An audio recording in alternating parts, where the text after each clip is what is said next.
Hey guys, a long time no see on my actual personal channel. I've been very bad at putting up new videos on here since I did Veda back in April, not August. That's sad. I should do that more often, but since I've started making these videos once a week for my collab, which you should check out, it's in my pants and it's called Legally in Your Pants. It's a nerd fighter thing. Go with it. You can also call it lip or lip. Yeah. Anyway, since I've been doing those once a week, it, I'm already making a video once a week, and I feel like, yeah, I've been making lots of YouTube videos, and then I realized they never actually go on my own channel, so, okay. But here I am now, and I'm going to do the YouTube survey of 2011.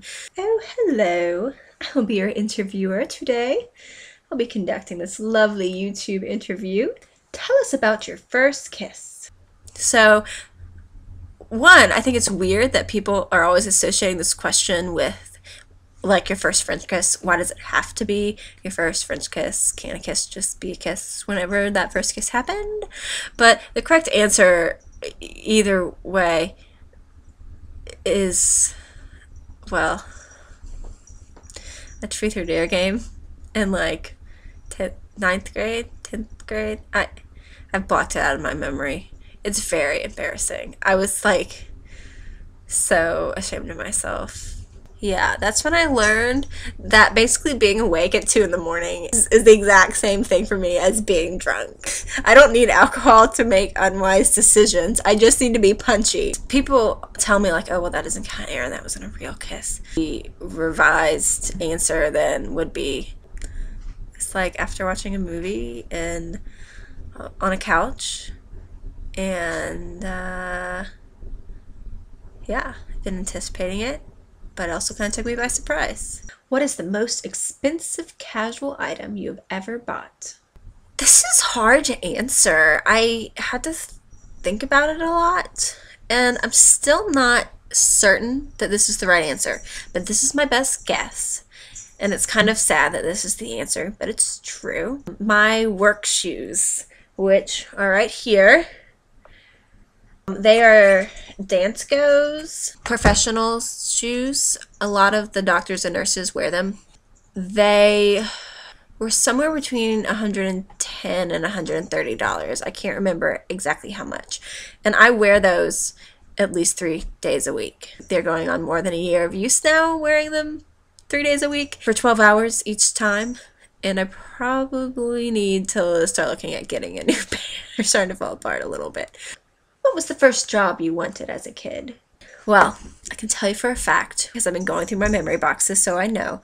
I had a list of things I might want to be when I grew up. It was like a journal entry, and it said that I might want to be a nurse because I wanted to help people, or a vet so I could help animals, a dancer because I like to dance and perform, really, some sort of performer in some way, or a professional bike rider.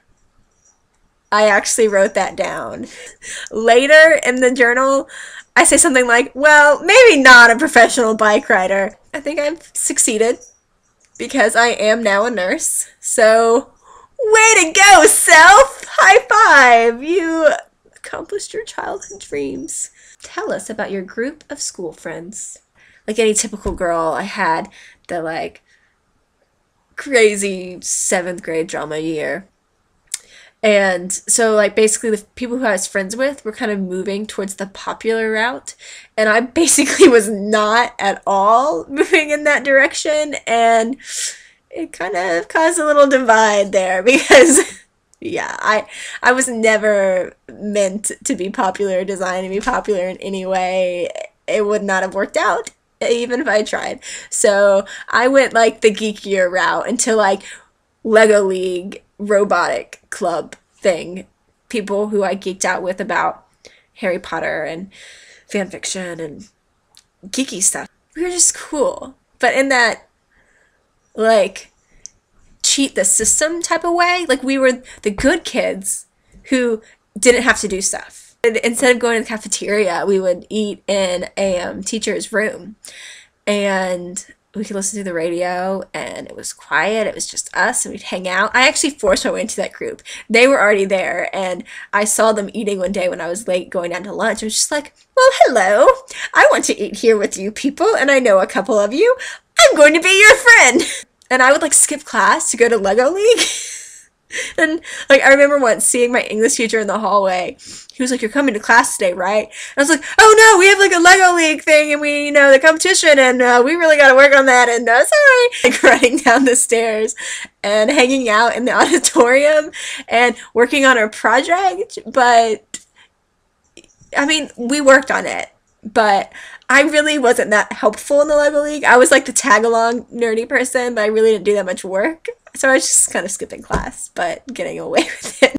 What would you name your kids? I've been thinking a lot about family names because I like the history and just the heritage. So, some names that are on my list now. Grandpa's dad and his dad were both William, and we haven't had William as a first name in a long time. So, William, Brendan, Matthew. I had an aunt who died when she was born because she had the same condition I had when I was born, but it was before they could treat it. My lungs weren't fully formed. Now they call it respiratory distress syndrome, but back then it was called the hyaline membrane disease. So I've always felt very connected to this aunt in some way once I found that out. I don't know, I guess just thinking about how like I had a chance at life and she didn't, and the only difference was that I was born 30 some years later. Without babies like her, I wouldn't have had the chance to be born because it was through being able to study and having these failed attempts to then, get to a point where they could treat me. Long story short, her name was Jana, which is after my granddaddy, whose name is Jan. So I would really like to use Jana, I think. And then my grandmother's name is Bobby, and I love that name, and I love her. So I would love to get Bobby in somewhere for another little girl. Who do you want to do the survey next? I would really like to see everybody else in my collab answer this. Emily already answered it on her personal channel. So Josh, John, and Mary. I don't think you've done it yet, Mary. You guys should answer. Nikki already answered, and that basically runs through my list of people on YouTube who I would follow and who would be watching this and who might make a video. So you guys should do it. So that was fun, and I'll try to put some more videos up, guys. I'm sorry I've been so bad at that. But it's probably because things like this happen. I get talking, I'm like, yay, let's talk, and then I've been recording for almost 30 minutes, and then I have to edit it all, and that just takes time. There's all those videos I want to make. I want to make a LeakyCon recap video, and I want to make a video, my thoughts from places from my camping trip, but I need to buy better editing software, and I have to sift through all the footage, and I recorded way too much footage from both of those things, and it's just a little overwhelming almost. Why am I still talking? Ugh, stop. Leaving now. Great. I'm glad we did that.